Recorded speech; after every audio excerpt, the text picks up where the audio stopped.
Sudden আজকে আপনি আমার প্রেস মিট ডাকলেন, কি বিষয় বৃত্তান্ত রয়েছে? 2022 সালে চাকুলিয়া থানার আন্ডারে একটা কেস হয়েছিল, যেটাতে আজকে কনভিকশন হয়েছে, সেটা নিয়ে এই প্রেস মিটিংটা ডাকা হয়েছে। আপনারা হয়তো জানেন 2022 সালে আপনার গোদাসিমাল বলে যে জায়গা আছে, ওখানে একজন মোহাম্মদ ইসলাম ওনার মার্ডার হয়েছিল। তো ওটা নিয়ে একটা আমরা কেস পেয়েছিলাম চাকুলিয়া থানাতে। যে আয়ো ছিলেন, প্রথম আয়ো ছিল আপনার অনন্ত বিশ্বাস। প্রথম আয়ো অনন্ত বিশ্বাস ছিলেন। টোটাল 3টে আয়ো, অনন্ত বিশ্বাস, আপনার অমিতাভ মুখার্জি আর গৌতম কুমার দাস। তো 3 জনের যে তদন্ত হলো, তদন্তের মধ্যে যে একজন আসামি পাওয়া গেল।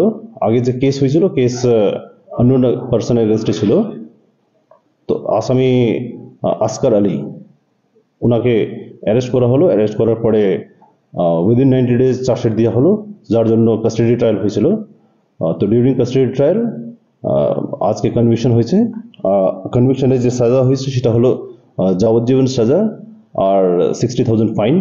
তার সঙ্গে যেহেতু বডিটা লুকানো হয়েছিল, সেই জন্য 8 years ইমপ্রিজনমেন্ট আছে।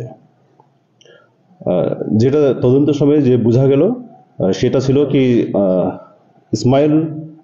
মোহাম্মদ ইসলাম যে মারা গেলেন, আর আসকার আলী যে অ্যাকিউজ ছিলেন, দুজনই লেবার কন্ট্রাক্টে কাজ করতেন।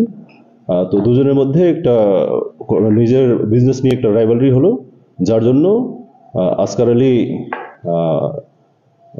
আপনার 3 তারিখে ওনাকে ডিসিজকে ডেকে 3/5 ডিসিজকে ডেকে বাইরে নিয়ে গিয়ে ওনাকে মার্ডার করা হয়েছিল। কি দিয়ে মার্ডার করা হয়েছিল? কি জিনিস ব্যবহার? শার্প কাটিং ওয়েপন ছিল। During investigation sharp cutting weapon seize করা হলো। আর একটা মোবাইল ফোন ছিল যে ডিসিজডের, সে ওইটাও রিকভার করা হলো। আর কিছু এভিডেন্সগুলো আরও ছিল, আর কিছু উইটনেস ছিল, যার ভিত্তিতে করে এই সাজাটা হলো। স্যার, যে বিষয়টা আমরা জানতে পেরেছি যে এই যে অ্যাকিউজ ছিল আসকার আলী, তার জন্য তাকে সাক্ষ্য প্রমাণ, তাকে দোষী প্রমাণ করবার জন্য 20 জনের উইটনেস গ্রহণ করা হয়েছে। এবং ইন দ্য মেইন টাইম যেটা জানা যাচ্ছে যে সেই পরিবারটা, বিশেষ করে আসকার আলীর পরিবার, তার যে উইডো, সে ডিস্ট্রেসড জায়গায় আছে এবং সেখানে লার্নেড কোর্ট তিনি অর্ডার দিয়েছেন যে তাকেও ভরণ পোষণ দিতে হবে। এই বিষয়টা নিয়ে সাব ডিভিশনাল লেভেল যিনি ট্রেনিং কমিটির যিনি থাকবেন, তার কাছে আপিল করতে বলা হয়েছে। কি বলবেন এই বিষয়টা নিয়ে? কারণ সেই পরিবার তো একবার নিঃস্ব হয়ে গেছে, আমাদের কোর্টের কাছে তারা মারা দিচ্ছে। কি বলবেন? এটা নিয়ে আমরা এগোবো। আর এটা খুবই ভালো কনভিকশন হয়েছে। আর আমাদের এখানে এপিপি সাহেব রয়েছেন, উনি এটাকে রিপ্রেজেন্ট করেছিলেন স্টেট তরফ থেকে। তো উনাকে আর যে আয়ো ছিলেন সবাইদেরকে কংগ্রেচুলেশনস।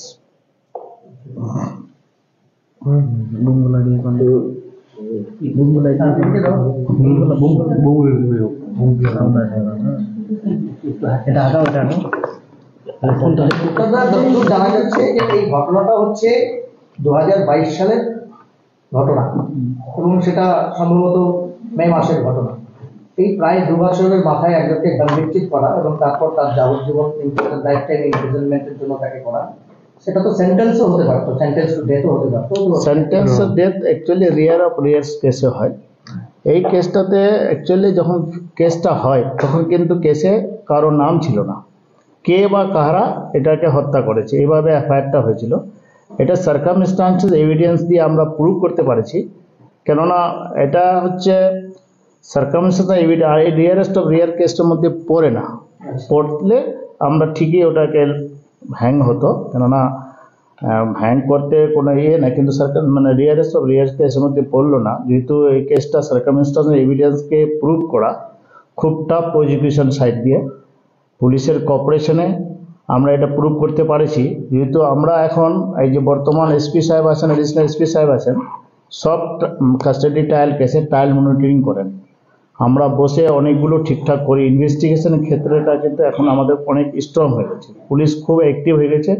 সার্কামস্টান্স এভিডেন্স যদি পুলিশ অ্যাক্টিভ না হয়, পুলিশ যদি ভালো করে তদন্ত না করে, সার্কামস্টান্স এভিডেন্স কোনোদিনই কনভিকশন করা যাবে না। কেননা আমাদেরকে প্রুভ করতে হয় বিয়ন্ড রিজনেবল ডাউট এখন বিয়ন্ড রিজনেবল ডাউট করতে একটু যদি ডাউট হয়, the benefit goes to the accused person. তো বিয়ন্ড রিজনেবল ডাউট করতে গেলে, ডাউট থেকে আপনাকে প্রমাণ করতে গেলে পুলিশের কপারেশন লাগবে, আর পুলিশ ভালো করে তদন্ত করেছে বলে আজকে আমরা সাজা দিতে পারছি। কি সাজা হয়েছে?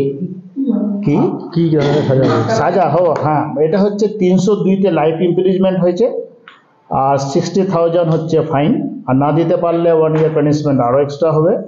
আর 201-এ যেটা হচ্ছে পার্মানেন্ট লুকোনো, একটু ডেড বডিটাকে ও লুকিয়ে রেখেছিল, যেটা পার্মানেন্ট লুকোনো, সেটা 201 ধারাতে পড়ে, সেটাতে 3 years পানিশমেন্ট আছে, আর 15,000 টাকা ফাইন, না দিতে পারলে 3 মাস আরও জেল। এটা সাজা হচ্ছে। কোর্টের পক্ষ থেকে যেটা বলা হয়েছে যে যে পরিবারটি হচ্ছে ভুক্তভোগী পরিবার হ্যাঁ। বা ব্যক্তির পরিবার, তাদেরকে ভরণ পোষণের যোগান দিতে হবে। আমাদের যে লিগাল ইসের যে রিফার করা হয়েছে এই ম্যাটারটা, যে আমার চেয়ারম্যান অ্যাডিশনাল ডিস্ট্রিক্ট জাজ আছে, ওর কাছে এটাকে পাঠানো হয়েছে। উনি ডিসাইড করবেন কম্পেনসেশনটা কত, কোয়ান্টামটা কত, কি হবে সেটা উনি ডিসাইড করবেন। উনি ডিসাইড করে পাঠাবেন কনসার্ন অথরিটি, তারপরে ওটা হবে। কিন্তু এটা ওনার হাতে না, উনি শুধু ডিএলএসএকে ওনাকে রিফার করে দিয়েছেন। চেয়ারম্যান আছেন আমাদের অ্যাডিশনাল ডিস্ট্রিক্ট জাজ, উনি হচ্ছেন ডিসাইড করবেন কম্পেনসেশনটা কত হবে। চাকুলিয়া থানা সাধারণত গোদাসন এলাকা হলে হওয়ার কারণে সেটা একটা রিমোট এরিয়া ছিল, এবং রিমোট মানে রুরাল বেস পিএস একটা, সেক্ষেত্রে পুলিশের সক্রিয়তা কতটা পেলেন বলে এত তাড়াতাড়ি কেন ইস্যু? পুলিশ, বললাম তো, পুলিশের যা কপারেশন, পুলিশ যেভাবে ওনারা ইনভেস্টিগেশন করেছেন, 3 মাসের মধ্যে চার্জশিট দেওয়া একটা মার্ডার কেসে সম্ভব না, কিন্তু ওনারা 3 মাসের মধ্যে সব কিছু কমে, ইভেন হচ্ছে ফরেন্সিক রিপোর্ট অবধি কমপ্লিট আমাদেরকে নিয়ে আসতে দিয়েছেন। ফরেন্সিক রিপোর্ট বলতে ওই আর্মসে যে রক্ত লাগানো ছিল, সেগুলো হিউম্যান ব্লাড পাওয়া গেছে, সেগুলো হচ্ছে পুলিশ আমাদেরকে সব কিছু 3 মাসের মধ্যে কমপ্লিট করে দিয়েছে। পুলিশ হচ্ছে খুবই অ্যাক্টিভলি কাজ করেছেন, তাতে আমরা সাজা দিতে পেরেছি। অভিযুক্ত 22 মাস ইতিমধ্যে জেলে ছিলেন, ট্রায়াল কাস্টাডি হয়েছে।